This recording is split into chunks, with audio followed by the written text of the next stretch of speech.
गेल्या काही दिवसांपासून महाराष्ट्राच्या राजकारणात मोठे भूकंप होत आहेत। उपमुख्यमंत्री एकनाथ शिंदे यांच्या शिवसेनेकडून उद्धव ठाकरे यांच्या पक्षात ऑपरेशन टायगर झाल्यानंतर आता शरद पवार यांच्या राष्ट्रवादीत ऑपरेशन तुतारी होणार असं म्हटलं जात आहे। ठाकरेंनंतर आता शरद पवार गटाचे आमदार आणि खासदारही फुटणार अशी चर्चा सध्या जोर धरते। मात्र दुसरीकडे शरद पवार स्वतः आणि त्यांच्या पक्षातील नेत्यांनी या चर्चा फेटाळून लावल्या आहेत। आमच्या पक्षातील कुणीच फुटणार नाही असं शरद पवार गटाकडून सांगण्यात येत आहे। मात्र आता त्यांच्याच एका खासदाराने ऑपरेशन तुतारीच्या चर्चांना हवा दिली आहे। विशेष म्हणजे याच खासदारापासून आता ऑपरेशन तुतारीची सुरुवात होऊ शकते असंही संशय व्यक्त केला जात आहे। राष्ट्रवादी शरद पवार गटाचे खासदार अमोल कोल्हे यांच्या एका विधानामुळे आता ऑपरेशन तुतारीच्या चर्चा पुन्हा एकदा जोर धरतायत।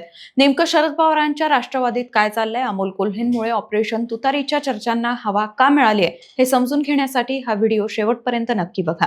व्हिडिओ सुरू करण्यापूर्वी महत्त्वाची आठवण, तुम्ही अजूनही आमचं चॅनल सबस्क्राइब केलं नसेल तर आजच आमच्या चॅनलला सबस्क्राइब करायला विसरू नका। नमस्कार, मी समीक्षा, आपण पाहत आहात बखर लाईव्ह।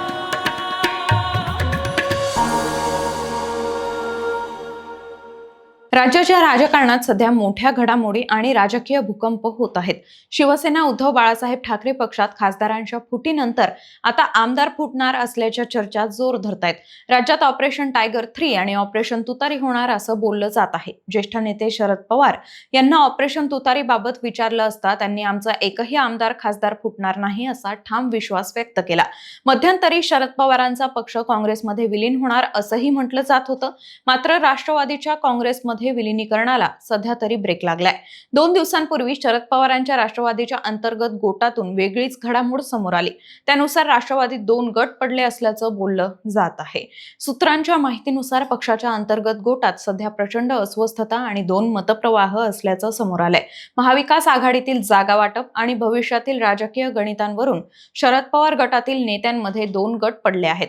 यातील पहिल्या गटाची अशी ठाम भूमिका आहे की पक्षाचं अस्तित्व टिकवून ठेवण्यासाठी आणि भाजपा विरोधी लढाई मजबूत करण्यासाठी पक्षानं पूर्णपणे काँग्रेसमध्ये विलीन व्हावं।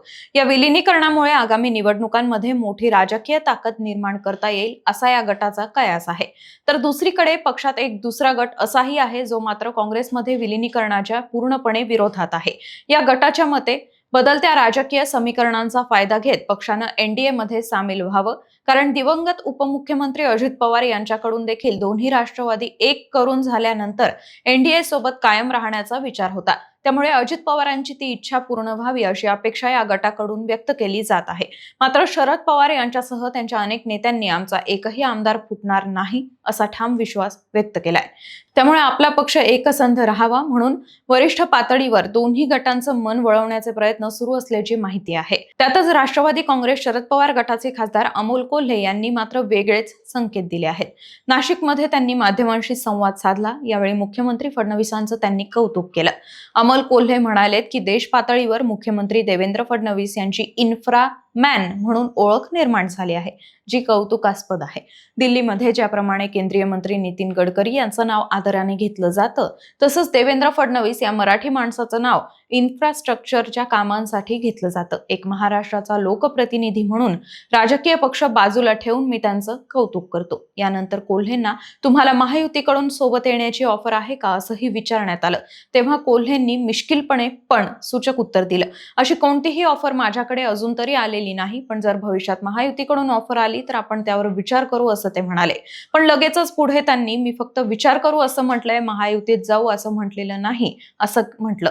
त्यांच्या या विधानाने मात्र राजकीय वर्तुळात प्रचंड खळबळ माजली आहे। आमदार रोहित पवार यांना अमोल कोल्हे यांच्या या वक्तव्याबद्दल विचारलं असता त्यांनी अमोल कोल्हे यांची फिरकी घेण्याची स्टाईल असते, त्यामुळे ते बोलले असतील, काहीही झालं तरी आमचे आमदार खासदार फुटणार नाहीत। अमोल कोल्हे यांचं हे विधान आमच्यासाठीही आश्चर्याचं आहे, पण त्यांच्यावर आमचा विश्वास आहे, ते त्यांचा विचार बदलतील असं मला वाटत नाही। आमचा पक्ष फुटणार नाही असं रोहित पवार म्हणाले। एकूणच रोहित पवार हे एनडीए सोबत न जाण्याबाबत ठाम असल्याचं दिसून येत आहे। पण अमोल कोल्हेंच्या विधानाचा विचार केला तर त्यांनी एक प्रकारे महायुती सोबत जाण्याचा विचार करण्याची तयारी दर्शवली आहे। यावरूनच कुठेतरी शरद पवार गटात सत्तेत जावं की नाही याबाबत मतप्रवाह निर्माण झाल्याचं स्पष्ट होतंय। पण अमोल कोल्हे यांच्या या विधानामुळे आता ऑपरेशन तुतारीबाबत अनेक तर्कवितर्क लावले जात आहेत। त्या चर्चांवर कोल्हेंनी लगेच स्पष्टीकरण दिलं। पुणे नाशिक रेल्वे प्रकल्पाच्या संदर्भात मी ते विधान केलं होतं. ऑफरवर विचार करू या माझ्या वक्तव्याचा पूर्णपणे वेगळा अर्थ काढला गेला. शरद पवारांची राष्ट्रवादी काँग्रेस पूर्णपणे एकत्र आहे आणि भविष्यातही एकत्रच राहील. आम्ही अशा कोणत्याही निरर्थक चर्चांकडे अजिबात लक्ष देत नाही असं ते म्हणाले. त्यांनी त्यांच्या विचार करू या विधानावर सारवासारव करण्याचा प्रयत्न केला असला तरी ऑपरेशन तुतारीची सुरुवात ही अमोल कोल्हेंपासूनच होऊ शकते असंही म्हटलं जात आहे. तुम्हाला काय वाटतं? अमोल कोल्हेंना खरंच ऑफर आली तर ते महायुतीत जातील का? तुमचं मत आम्हाला कमेंट करून नक्की सांगा आणि व्हिडिओ आवडला असेल तर लाईक, शेअर, सबस्क्राईब करायलाही विसरू नका.